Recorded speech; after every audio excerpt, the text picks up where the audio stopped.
Hello, Phil Jackson here from Build Your Salon, bringing you the tools you need to master to build the salon business you deserve. And my question for you today is, how on earth are you going to achieve long-term success in your salon business if you're not even paying yourself properly?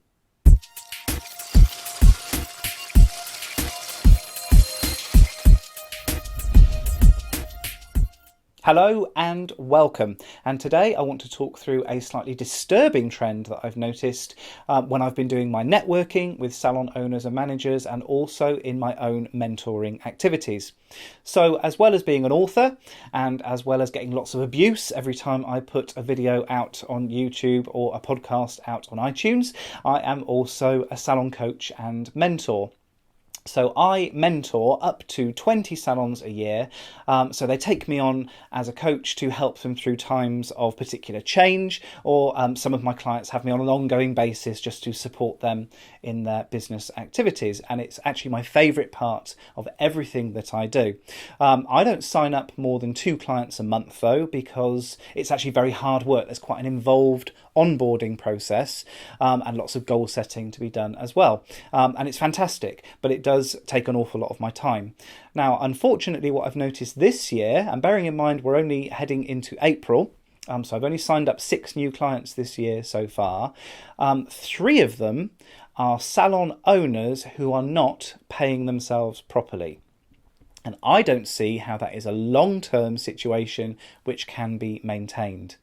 Now, I know through lots of years of management and through meeting lots and lots of you lovely salon owners and managers that nobody comes into our industry primarily for the money. When you have a member of the team who you are struggling to motivate, money is actually not a very effective motivator in our industry. We all know that traditionally hair and beauty salons are places where people do not get paid as much as they are necessarily worth, given the amount of effort that we have to put in, and certainly the amount of training that we have to put into our careers. That said, if you want to demotivate a member of your team very quickly, try cutting their pay. So we're not switched on by money, but there is a certain level of income which can be expected.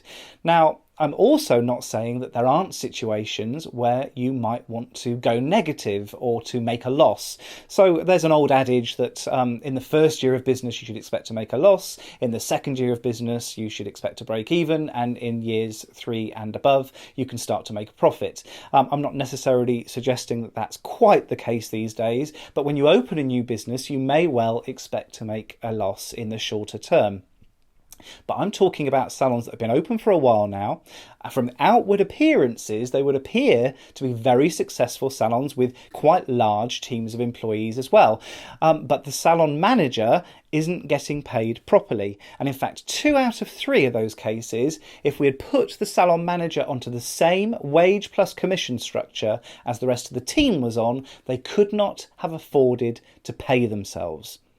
Now, I've already said we don't go into this business for the money, but do you know what? Sometimes we need some shiny things. Sometimes we need to be working towards a holiday or a new car to help us maintain and be passionate about the long-term success of our businesses. We've got to start putting our own wages first. So what I suggest you do mentally and financially is separate out 2 elements of how you pay yourself.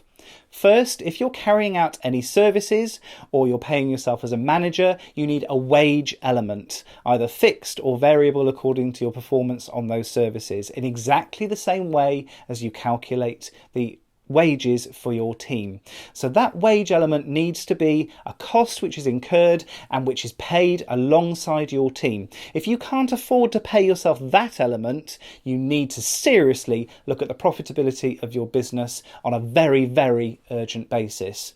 Then on top of your wages, you can take dividends. And this is where I think a lot of salon owners and managers start to go wrong. There seems to be a fear and a guilt about taking profit out of your business. And we need to get past that. Your dividend is your reward. Let me explain. So your wages are your reward for carrying out service or managing your business. Your dividends are the reward for the risk that you take. So if your salon was to go bankrupt tomorrow, most of your team will be able to find a job, as long as the standard of service is relatively high, they would find a job very, very quickly. Lots of salons are recruiting, lots of salons are struggling to recruit, and within a couple of months, I'm fairly sure that most of your team would be relatively okay. It's not the same for the salon owner and manager. Maybe you borrowed considerable amounts on a personal level to start your business. Maybe you are personally liable to your suppliers for the stock that you've taken. Maybe you put a personal guarantee on the lease agreement so that you are personally liable for the rent that has to be paid. So there's a lot more risk around being a salon owner and manager than there is around being employed by a salon as a therapist or as a stylist. So your reward for taking that risk is dividends. So either every couple of months or every quarter, if the salon's doing well, you're allowed to take some of that profit. That's your reward for putting that extra effort in and taking the extra risk that you did as a salon owner. If you can't afford to take that profit, if you can't afford to take a slice of dividends on a fairly regular basis out of your business, you need to go back, look at your profitability and your pricing. I have a whole program around this called Get Paid Properly, and the link for that is in the description below. If you'd like a bit more of my advice up close and personal, also check in the description box, because I've got my first ever live event coming up this September in London, which I'm really excited about. It's going to be a fantastic day. If you've already subscribed, I will see you again next week. If not, hit subscribe now. I put a video out like this and a podcast out like this every single week, and I would hate you to miss out on the content that I'm sharing. Until next week, take care.